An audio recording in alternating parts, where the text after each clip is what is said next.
yang tahu. Jangan sampai Pak Masud itu antara casing dan isi berbeda. Harus dijelaskan sama halayak umum. Ini sekarang berkata apa ini? Kalau casing dan isi nggak sama, iblis bilangnya.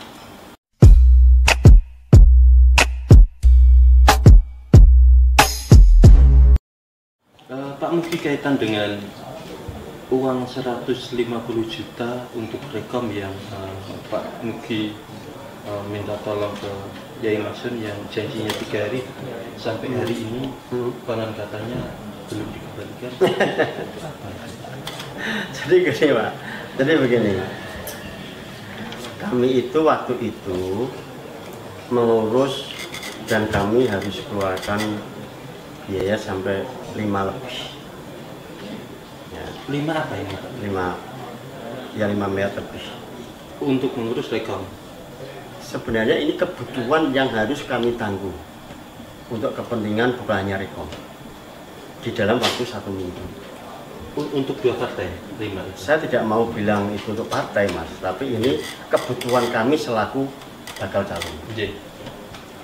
Nah, hari itu kami harus mempersiapkan uang hampir 1 hari. Hampir hari. Yang nilainya tepatnya 1,750. Ya, nah kan kami tidak bisa Mas kalau sehari mengeluarkan uang segitu. Oh, dari bank aja ambil sekarang 100 juta aja cukup pesen dulu. Apalagi sebanyak itu. Gitu kan?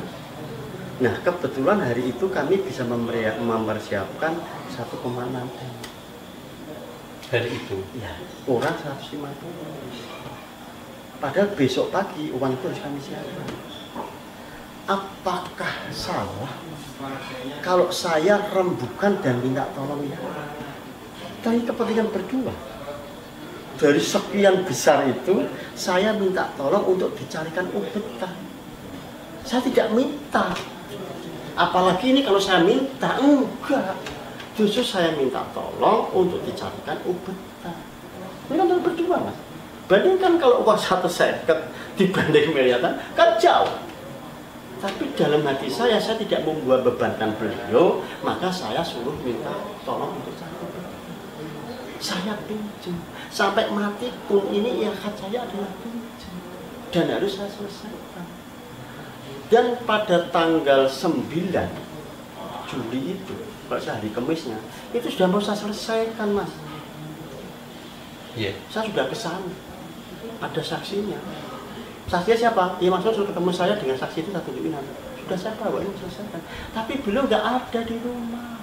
Sampai saya tanyakan beliau di mana, saya suruh orang saya tanya pergi, malam kita pergi, Jumat pagi pergi. 9 Juli berarti sebelum Nasdemnya? Iya. Saya pernah cerita, saya di mobil, saya sudah bawa Pak Mugi menyelesaikan. Tapi dia nggak ada kok. Terus gimana? Tak berani kalau sopo gitu loh Mas. Dan sampai sekarang ya memang belum saya kasih. Mau tak barangnya orang mau kok. Dan sampai sekarang kalau niat baik, ayo ketemu baik-baik. Kok uang itu bukan untuk kepentingan pribadi saya, untuk kepentingan berdua.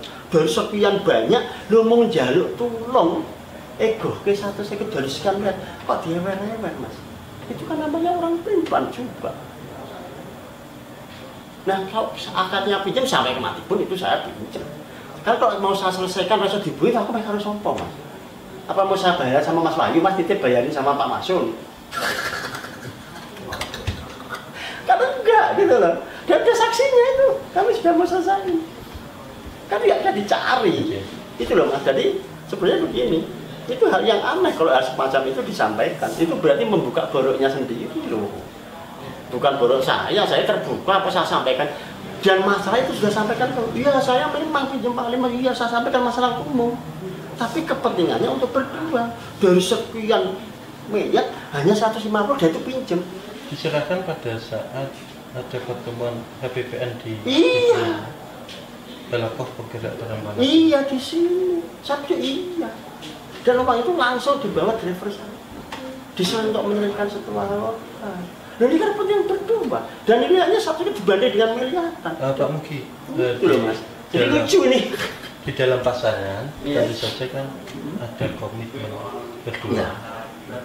Komitmen itu kan yang tahu kan berdua dan tim. Iya. Sebetulnya kalau 150 dibandingkan 1,6 M Dan yang lainnya. dan lainnya Dan lainnya Mas. Ya. dan lain-lainnya. Ya. Sebenarnya komitmen tentang itu apa sih Pak? Bagaimana? Jadi begini Mas, kami ini berkomitmen bahwa untuk pemenangan nanti itu menjadi tanggung jawab kami.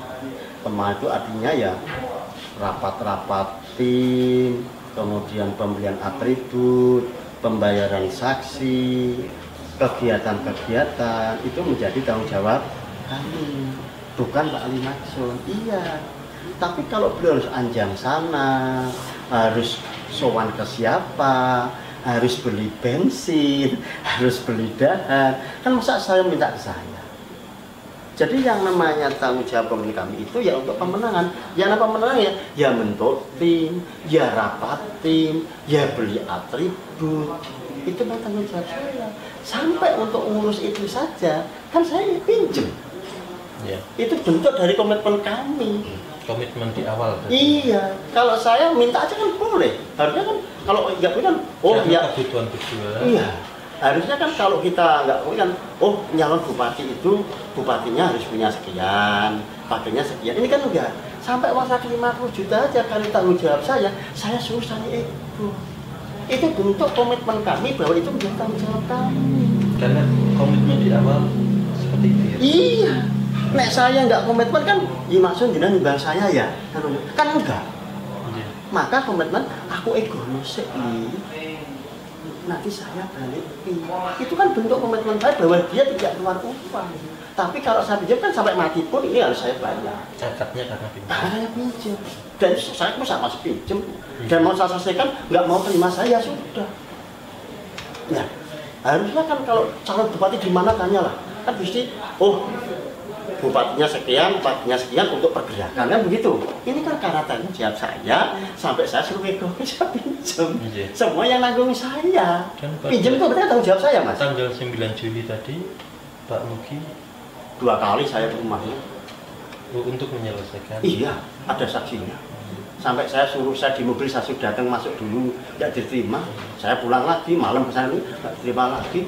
Jumat pagi. 9 Juli itu kalau nggak salah rekap Gerindra udah turun. Sudah turun. Tetapi tanggal 5-nya Pak Mugi sudah tidak ketemu lagi. Iya, ya, Mas betul. Dan saya ngalihnya soal ke sana, Mas. Saya sama teman-teman saya, ada saksinya semua. Kalau mau dikonfirmasi, iya saya tunjukin teman-teman siapa yang saya bawa ke sana. Jangan salah. Pada saat sebelum Ramadan, pada saat itu beliau itu nembung sama saya, saya ini kebetulan kekurangan uang untuk kepentingan Rekom. Iya. Saat itu seperti itu, entah untuk biaya apa, ini masih kurang. Nah, saya tolong penjenengan minjami saya 3 hari saja, 3 hari saja. Nanti saya kembalikan uang 150. Lu kok hari ini, besok bisa enggak Pak? Harus hari ini. Pada saat itu Masya Allah saya 2 jam mungkin cari kesana kemari, apa yang saya punya saya ngasih, cari utangan lah pada saat itu karena hanya sehari gitu kan.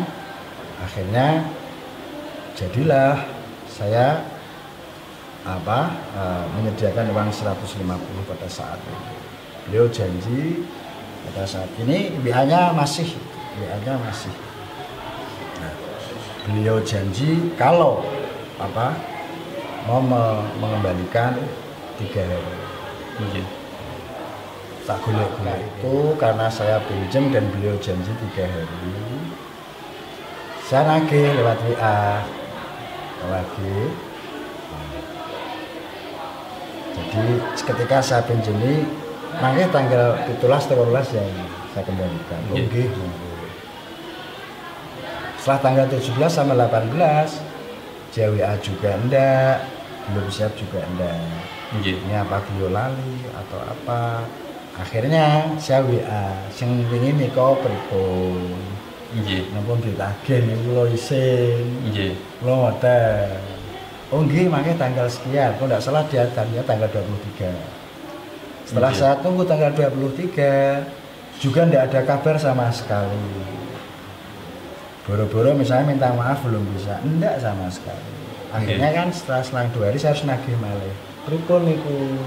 Niko, saya khawatir ini akan mengurangi kredibilitas kita. Karena yang saya tak utangi tahu persis bahwa ini adalah untuk kepentingan itu oleh jenengan dan yeah. Seperti itu. Itu seperti itu. Nah, dia waktu itu berjanji tanggal 30.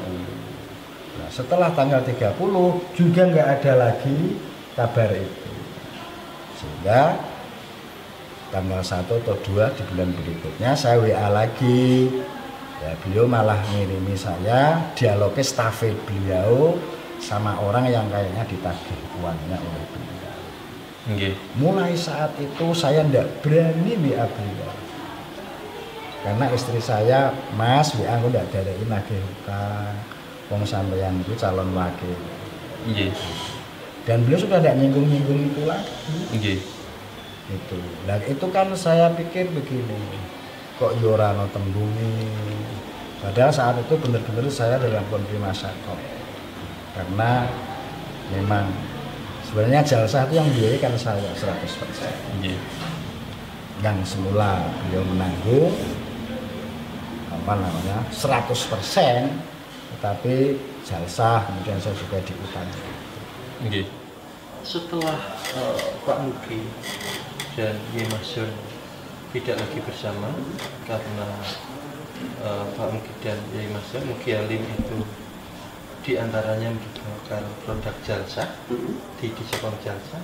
Bagaimana sikap para muassis ini atau komunikasi seperti apa menjelaskan ke ini Pak Mugi? Ya, alhamdulillah Mas. Jadi setelah kami menerima rekom jadi begini, sebelum kami menerima rekom dengan Gus Bahat, kami sempat timbali lagi para sesepuh.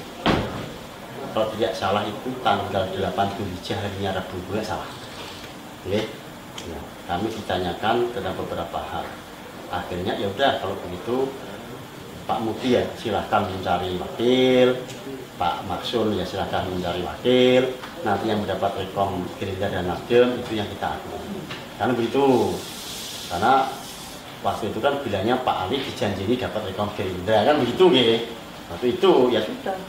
Nah, waktu itu saya baru rembukan untuk mencari wakil. Karena saya masih berpegang jasa, saya tidak mencari wakil waktu itu. Karena rekomendasi partai masih atas nama Mugi Ali. Jangan salah, karena saya nggak cari wakil. Justru Pak Ali Maksud itu muncul duluan wakilnya Pak Mahmud. Padahal rekom masih atas nama Mugi Ali. Lucu ini orangnya. Terus saya begitu dari Romo Kiai tanggal 8 Dzulhijjah itu saya cari wakil baru cari Gus Bahat. Proses Pak Mugi dan Mas Sun bagaimana sebenarnya awalnya?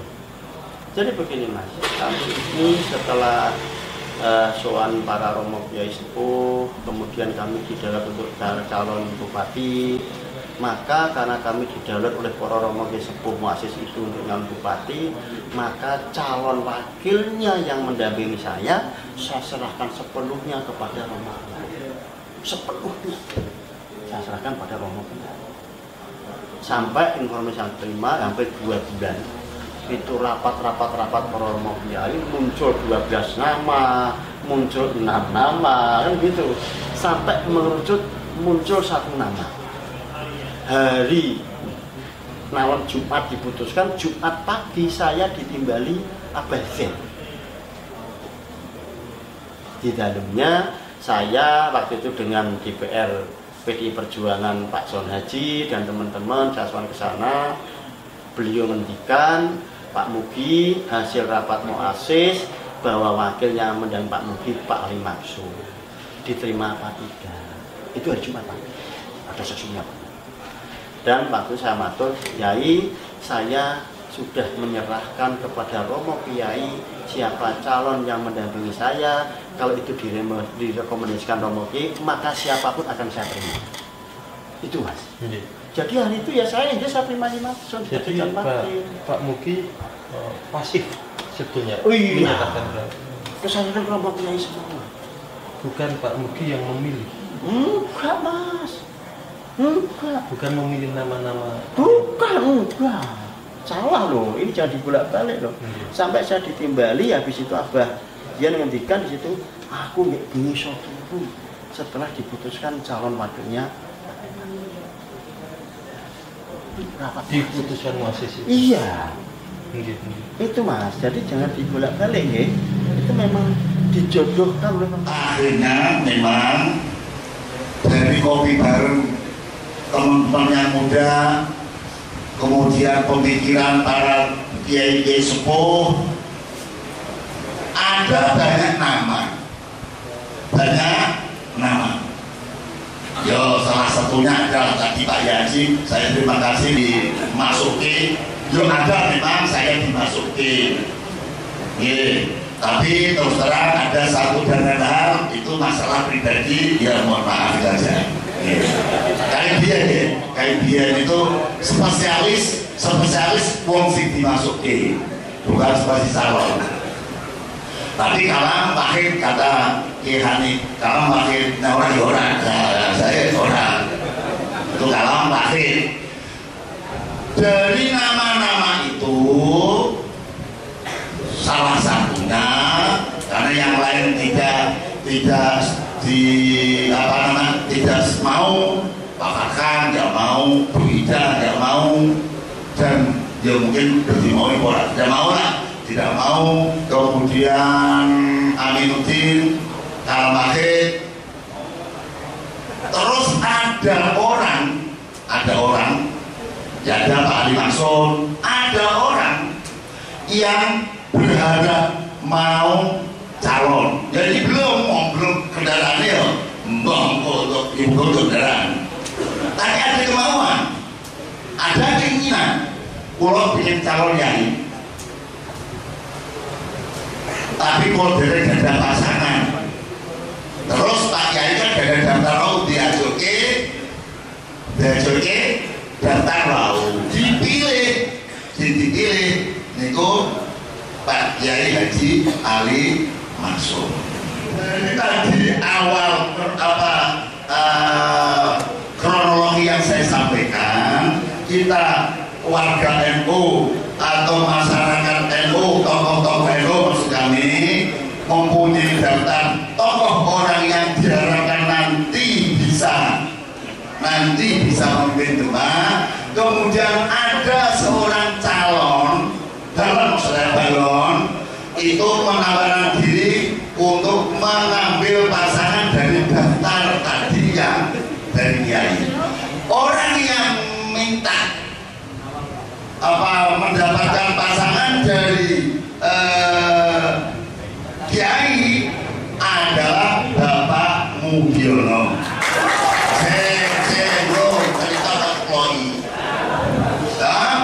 Terus Pak Mugiono setelah melihat daftar nama, pilih Pak Haji Ali Maksun. Dan saiki pertanyaannya, lebih kan disetujui itu. Al-Fatihah. Bukan, maka lihatlah isi jalsah. Ini kebetulan saya. Bawa aja isi jalsahnya apa? Satu dan kedua. Itu isi jalsah otentik loh. Yang di situ bahwa hasil jalsah nomor 1 kalau tidak salah, bahwa jalsah memutuskan untuk bahwa calon kepala daerah atau calon bupati harus dari kalangan laki-laki. Itu jalsah. Ya Mas. Yang kedua mengajak kaum nahdliyin untuk mendukung Mugiono dan Ali Maksun sebagai calon bupati dan wakil bupati. Sebenarnya alhamdulillah Mas, yang item kedua itu sudah dikabulkan oleh Allah. Sekarang saya sebagai calon bupati, Pak Ali Maksun sebagai calon wakil bupati. Yang mana? Tapi yang item 1 Mas, bahwa keputusan jalsah calon bupati adalah dari kalangan laki-laki. Dan sampai hari ini jalsah itu masih belum. Apakah sekarang yang mengingkari jalsah saya apa Pak Ali Maksun? Betul Mas? Nah, makanya jangan dibolak-balik. Iya. Dan ingat Mas, saya mau cerita lagi.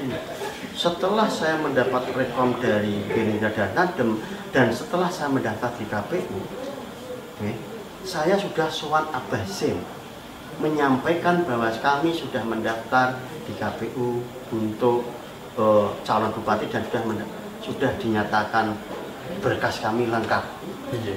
Begitu. Kemudian beliau bersyukur, keputusan jalsah itu diselamatkan. Dan waktu itu Abah Zain meminta kami untuk soal muasis dengan Gus Bad didampingi oleh Pak Budi Amadi dan Pak Mas Wiri. Budi Amadi ketua Nasdem, Mas Wiri ketua Gerindra. Hanya saja tim kami membentuk tim sebelum saya sowan ke muasis, maka tim kami yang harus sowan-sowan ke muasis dulu. Dan itu sudah dilakukan. Jadi tim kami sudah sowan Abah Zain, sudah sowan Yarif Kolil, sudah sowan ke Pak Yasin Masyadi, sudah sowan ke Pak Asif. Semua welcome dan tetap berpegang pada keputusan jalsah bahwa calon bupati tetap harus laki-laki. Yang belum bisa menerima tim itu hanya Hamid. Belum bisa menerima tim kami dan belum bisa menerima timnya Pak. Iya. Itu hanya begitu. Jadi kalau makanya masih berpegang pada gini, jalsah itu memberikan dukungan kepada Mugiono Ali Mahsun. Mugiono Ali Mahsun. Pasangan. Ya. Kemudian dalam perjalanannya ternyata kan saya sama Pak Mugi ada masalah itu. Ada masalah tadi yang saya sampaikan, Saya sampaikan kepada jalsah itu. Ya. Kemudian jalsah juga rapat-rapat untuk mudariti bagaimana. Kan setelah jalsah 30 Desember itu ada rapat-rapat lagi. Rapat-rapat tapi khusus tidak mengundang orang besar. Yeah. Itu istilahnya muasisnya, pendirinya. Yeah. Itu masih jalsah ya. Ya, di rapat-rapat itu yang akhirnya juga dipahami oleh jalsah bahwa saya sudah tidak berpasangan lagi dengan Pak Mugiono. Iya. Ya, nah, itu fase sudah rampung. Setelah itu tadi saya ceritakan karena saya ada diharapkan untuk maju lagi. Nah, Pak Mugi kan tetap maju kan seperti itu. Jadi dukungan jalsah sebenarnya sudah selesai. Sudah nggak ada, sudah nggak ada karena satu paket itu sudah bukan satu paket lagi. Ya, bahkan yang saya dengar jalsah juga pecah. Yang saya dengar karena setiap kali rapat jalsah kan saya nggak ngerti. Iya, muasis jalsah tadi. Ada yang ya gini aja toh, Pak Mugi itu dicarikan wakil, yang mundur Pak Ali Mahsun. Ada yang berpendapat bahwa Pak Mahsun mundur itu kan karena ada alasan. Iya. Nah, harus kita tarik karena kemarin kita usulkan itu kan sebagai pasangan ideal. Karena informasi yang diterima oleh jalsah yang saya sampaikan, saya keberatan untuk berpasangan dengan Pak Mugiono dengan alasan ABCD. Wis nah ono tarik. Habis itu sudah selesai. Gitu. Jadi jalsah ini bubar dhewe ngono, Mas. Setelah itu proses politik tadi tim kami sudah menghadap ke para muasis. Dan para muasis tetap berpegang pada hasil jalsah. Calon kepala daerah harus semua 8 muasis. Muasis ada 6, Bapak. Iya. Ya, kemudian ada muasis ditambah 2 orang, Ji Aminuddin dan Gus Dowi. Dan tim kami juga sudah sowan ke Pak Aminuddin juga. Iya. Dan beliau tetap berpegang pada jalsah. Tambahnya Yai Aminuddin dan Gus Dowi. 8 itu kan penanda tangan di jalsah. Iya. Sudah Mas, sudah sowan. Jadi boleh ada dokumentasinya Bang Kemenlah. Itu beberapa dari 6 ditambah 2 itu kemudian apa yang terjadi Pak? Kok ada pengunduran diri dari 8 itu ada 4 orang yang mengundurkan diri dari tim pemenangan. Begini Mas, Pak Mugi. Jadi begini. Waktu itu tanggal pertengahan Juni itu kami rapat dengan para muasis. dengan partai pengusung gitu kan. Iya. Para partai pengusung disepakati ketua timnya itu Pak Mas Kuri. Iya. Nah, kemudian waktu Pak Mas Kuri matur ke Romo Kiai di rumahnya Ikane, saya ketua timnya, tapi Romo Kiai nanti jadi penasihat ya. Yeah. Itu yang matur Pak Mas Kuri. Gitu loh. Yeah. Romo Kiai ada menghiakan.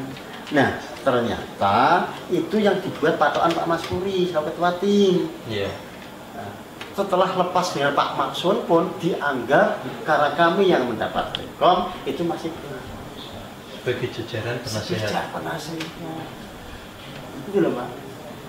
Itu sudah dibatas. Nah, ternyata kalau beliau tidak berkenan karena harusnya kalau kamu nggak apa-apa, terima kasih. Tahu kami komunikasi dengan Romo Kiai. Kemarin pagi saya ditimbali Yasi sama Gus Pek. Enjoy kita. Ya. Ini soalnya saya mendapatkan kopian yang pengunduran diri sebagai tim penasihat itu. Iya. Betul Pak? Iya betul. Betul kita tahu. Yai Hanif Muslim. Iya semua Muasis. Ahmad Nasib. Iya. Yai Aminuddin Iya. dan Yai Zainal Arifin. Iya semua. Karena itu beliau mau memposisikan sebagai muasis, harus ngomong sana sini ya nggak apa-apa.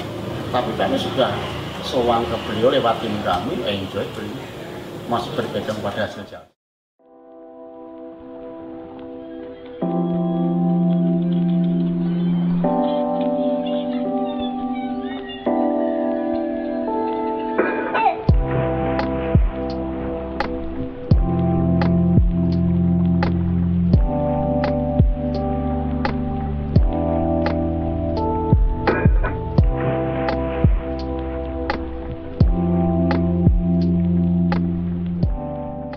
Di dalam gabung atau apa Pak namanya gabung koalisi komitmennya Pak Mugi sebagai gerindra dan itu sudah diungkap Pak Mugi di wawancara pertama saya di saat bukan di sini tempatnya dekat ini Ya. ya masuk Nasdem. Ya. Jadi beliau itu awalnya kan Rois Suriah Dewan Suro maaf ya. Dewan Suro, ketua Dewan Suro PKB. DPC PKB. Karena beliau tidak mendapatkan rekom dari PKB dan masih komitmen berbasis kepada kami, maka waktu itu beliau menghentikan kok soal PKB-PKB-nya beliaunya beliau. Dan untuk mendapatkan rekom dari Nasdem, ya mesti harus berKTA Nasdem. Nah, waktu itu Mas, kami dan Pak Ali Maksun ditimbali ke DPP Nasdem. Di rumahnya Bu Lestari Modiat, ada Bu Lestari Modiat, ada Ketua DPW Nasdem Jawa Tengah Pak Marso, ada Sekretaris Jawa Tengah, ada Mas Akman Pemenangan BPM Jawa Tengah. Di situ bersepakat bahwa Pak Ali Maksun mulai malam itu sudah menjadi sebagai kader Nasdem. Itu persetujuan dan keinginan Pak Ali Maksun.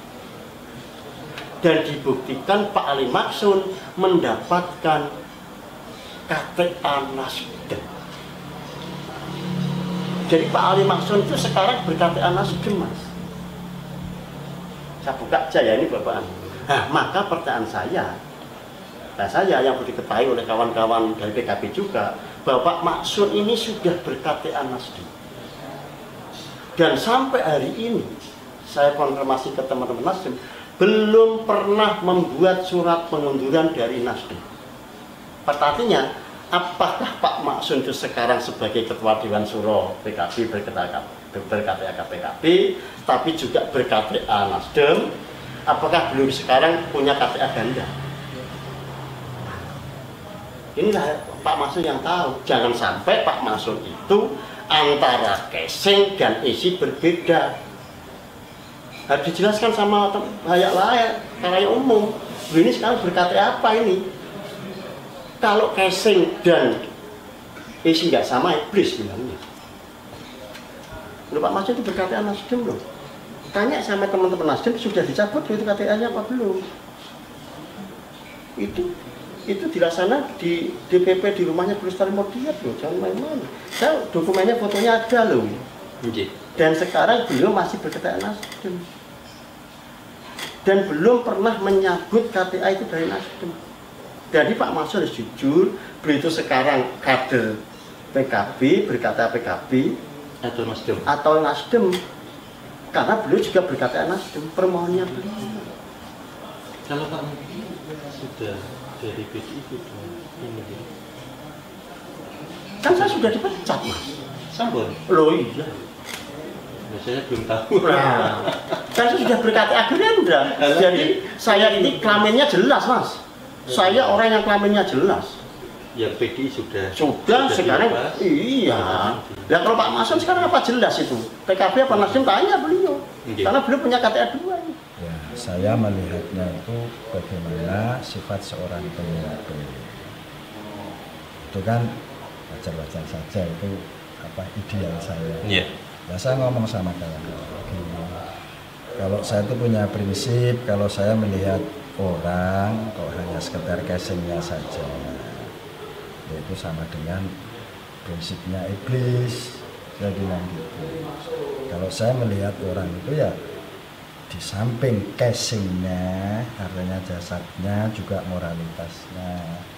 Karena antara casing dan moralitas itu tidak bisa dipisahkan bagi saya. Kalau saya melihat orang kok hanya casingnya saja, berarti aku ya podo iblis. Perlu dibuka atau dijelaskan urgensinya bagaimana kita semua? Ya, yang tahu Pak Maksum dengan partai-partai itu. Harusnya PKB sekarang klarifikasi Pak Maksum, lupa apa benar yang dikatakan Pak Muki sampai punya KTA Nasdem. Atau PKB boleh klarifikasi ke Nasdem. Kan begitu, ini bukan urusan saya, Mas. Tapi ini harus kami jelaskan, biar tidak ada yang ketipu. Kalau yang diutus Bu Mega, Mbak Maimun itu yang disampaikan ya maksudnya. Jadi begini. Itu bagaimana? Jadi begini. Waktu Mbah Maimun mau tindak haji, ya, mau tindak haji. Harinya saya lupa itu terakhir. Saya di-call oleh teman saya. Namanya Kiai Hayatul Mahdi. Beliau itulah yang dari Mbah Mun haji. Bahwa posisi Mbah Maimun itu berada di dalamnya Bu Mega. Dan titip pesen, mugi kon golek wakil Kiai NU sing diakoni NU. Ya. Dan itu saya sampaikan Pak Aminuddin selaku Kepala PJNU, kok saya dapat pesan dari Mbah Mun seperti itu. Artinya Kiai NU sing diakoni NU itu seperti apa? Mungkin tak jelaskan Mas untuk pakai. Jadi Hikayatul Mahdi itu yang dereke Mbah Mun haji. Ini santrinya, saksi hidupnya, santrinya Mbah Mun. Beliau itu kemarin DPRD provinsi dari P3 dengan saya satu komisi. Boleh ditanya kok. Jadi dicek saja. Karena masyarakat kan tidak semuanya tahu. Dicek saja. Nama ini siapa gitu. Ya, Hikayatul Mahdi itu anggota DPRD provinsi Jawa Tengah dari P3, dalamnya Banjarnegara, beliau satunya Mbah Mun, yang dereke Mbah Mun haji. Itu yang video call? Iya. Kemudian pada saat saya sampaikan ke Pak Aminuddin, kemudian pada saat hari Jumat saya diberitahu bahwa wakilnya Pak Ali masuk, saya tanyakan Pak Aminuddin kok, Pak Ali, apakah Yi Maksum ini masuk pada kriteria yang disuwun oleh Mbah Mun? Karena Mbah Mun sudah wafat, ini bagian wasiat loh. Saya harus melaksanakan wasiatnya Mbah Mun lewat Pak Hayatul Mahdi. Pak Aminuddin menjelaskan ada saksinya Mbak Ida dari PKB, kan di rumahnya Mbak Ida waktu itu. Dia tak jelaskan. Yi Maksum bagian yang salah satu kiai yang dikersaki oleh Mbah Mun. Bukan Ida PKB. Di rumahnya beliau waktu itu. Pak Ali ini salah satu kiai kriteria yang disebut Mbah Mun. Satu, yang dimaksud kiai NU secara kultur beliau memang NU. diakoni NU sama beliau ini karena Rois Surya MBC NU Meranggen mendapat SK dari NU, maka dia Kiai NU yang diakui oleh NU karena mendapat SK sebagai sufi. Itu penjelasan Pak Nurdin. Kalau begitu dimaksud saya terima karena saya melaksanakan wasiatnya Mbah Mun. Dan pesannya Bu Mega tadi disuruh mencari. Tidak bohong, justru saya melaksanakan wasiatnya Mbah Mun. Mencari Kiai Wakil, dan itu saya sampaikan kepada Yai Aminuddin sebelum memutuskan calonnya Pak Ali Maksum. Itu masih dalam proses pembahasan. Oke, saya sampaikan kok saya dapat dari Mbah Mun seperti ini. Saya sampaikan, saya minta penjelasan. Oh, sok nah itu gue tak jelaskan untuk wakil. Setelah dapat Yai Maksud, saya tanya ke Pak Aminuddin, apakah Pak Ali Maksud ini sesuai kriteria? Iya, karena Mbah Mun ini sudah wafat, jadi wasiat saya harus melaksanakan wasiatnya Mbah Mun. Dijelaskan seperti itu oleh Pak Ali. Ada saksinya? Ada. Jadi semua itu saya nggak ada bohongnya, Mas. Saya sampaikan jujur dan ada saksinya. Ngapain saya ini mau jadi bupati kok bohong? Saya itu didahului Kiai sudah luar biasa, Mas. Saya senang didahului Kiai. Saya nggak mungkin berbohong buat Kiai sama lain, enggak. Jadi balik-balikkan tuh. Jadi balik-balikkan. Ada saksi hidupnya semua. Dan bisa dikonfirmasi. Silakan, sudah saran. Kalau terkait dengan Mbah Mun, tanya sama Khayatul Mahdi. Kiai juga dia.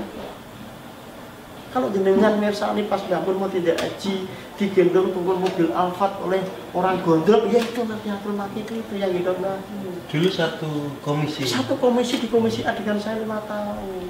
Sahabat saya. Jadi itu saksi hidupnya. Fikol saya di dalamnya itu. Ini apa-apaan? Sampai saya matur ke rumah Kiai, kok saya dapat ini dari perintah dari Mbah Mun cari ini. Ya wis tak jelasin. Begitu belum diputuskan wakilnya, beliau sudah wafat. Maka begitu diputuskan Pak Ali Maksud, saya tanya pertama kali Pak Adit, apakah ini kriteria yang disebut Mbah Mun karena beliau wafat dan saya harus menyelamatkan wasiat. Karena ini merupakan wasiat. Boleh tanya Pak PJ itu? Ya, ini termasuk kriteria Mbah Mun. Saya terima dengan tangan terbuka. Karena saya menjalankan wasiat. Jadi saya melihat beliau itu ada yang mestinya tidak harus berbohong, kenapa berbohong? Itu kemudian kan feedback setelah pertengkaran itu beliau mendistorsi. Berarti yang diomong ke yang ini kan orang benar. Karena dulu saya terima 10 diutus Bu Mega, saya ada wasiat dari Mbah Maimun Zubair, kan seperti itu. Video call, jadi kalau saya suruh maju untuk mewajib supaya diwakili oleh NU Muharrir. Pada saat itu saya bangga, wah rumah hebat, kita sama Bu Mega diperintah katanya. Saya juga diperintah sama Bambang Pacul, Pak Bambang maksudnya, PDI Perjuangan. Nah pada waktu itu kan saya, wah ini, ya itulah kira-kira seperti itulah. Tapi ternyata dalam perjalanan kok seperti ini. Itu yang Yai tidak bisa terima. Betul. Dari sosok Pak Mugi dalam proses itu. Makanya saya sering matur, Pak Mugi itu sahabat saya. Mungkin kami kalau ketemu bisa berangkulan, bisa saling tertawa. Tapi ketika kita berbicara soal atau diwarai bisnis, apa berbicara soal umroh, tapi tentang pilkada Demak, maaf. Saya yang belum disampaikan Pak Mugi terkait dengan jawaban, walaupun Pak Mugi baru akan melihat wawancara saya dengan Yai Kasur setelah wawancara ini. Ya, karena saya pengen saya di wawancara ini tidak terpengaruh dengan wawancara dengan Kiai Maksum. Kalau saya melihat duluan, berarti saya bisa menyeting jawaban. Kalau saya tidak melihat, saya akan berusaha menyampaikan yang sebenarnya, yang sejujur-jujurnya tentang pertanyaan yang terhadap saya. Jadi saya tidak perlu dengan ini. Sampai kapanpun saya dikonfirmasi akan saya jawab sama, karena itulah yang terjadi sebenarnya. Bisa seperti itu. Okay. Dan saya berharap ini dibuka. Kalau mau dibuka silahkan dibuka. Kalau itu masalah kepartaian, ya silahkan sekarang. Ini dibuka karena sudah bukan lagi menjadi konsumsi partai, karena ini masyarakat sudah apa mungkin sudah melihat rekamnya? Iya, monggo. Tapi ini buat kami perlu diketahui bahwa sampai detik ini kami tidak pernah merasa punya masalah dan tukaran dengan dimaksud. Belum, tidak pernah. Demi Allah. Bahkan saya sudah sowan ke beliau 2 kali tidak diterima, alasan tidak di rumah, kemudian WA tidak dibalas, ya sudah. Jadi saya sudah mengalah dan sangat luar biasa. Terima kasih Pak Mugi atas waktunya. Monggo masyarakat yang akan saya melalui channel ini tentu saja menyajikan keterangan-keterangan atau berita-berita dari pihak-pihak terkait, masyarakat yang menilai Pak Mugi. Dan sekali Mas, saya mohon maaf kepada seluruh Kabupaten Demak kalau wawancara saya ada yang kurang berkenan di hati masyarakat Kabupaten Demak. Saya sebagai manusia biasa tentu ada salah, tapi saya akan berusaha untuk yang sebaik mungkin karena saya yang mendapat perintah Romo lewat jasa dan hasil komunikasi terakhir para Romo ijazah masih berpegang pada hasil jasa. Poin 1 dan poin 2 bahwa hasil jasa calon Bupati Demak harus dari kalangan laki-laki. Maka masyarakat nilailah sekarang kalau ada istilah derek ke Romo Kiai, hari ini saya masih derek ke Romo Kiai hasil jasa bahwa calon Bupati adalah laki. Dan belum ada jasa-jasa. Terima kasih. Terima kasih Pak Mugi atas waktunya. Sekali lagi jangan lupa subscribe, like, and comment biar kita semua bisa mengikuti perkembangan dan berita-berita terhangat untuk Pilkada Demak. Akhir kata, wassalamualaikum warahmatullahi wabarakatuh. Sami-sami, Mas.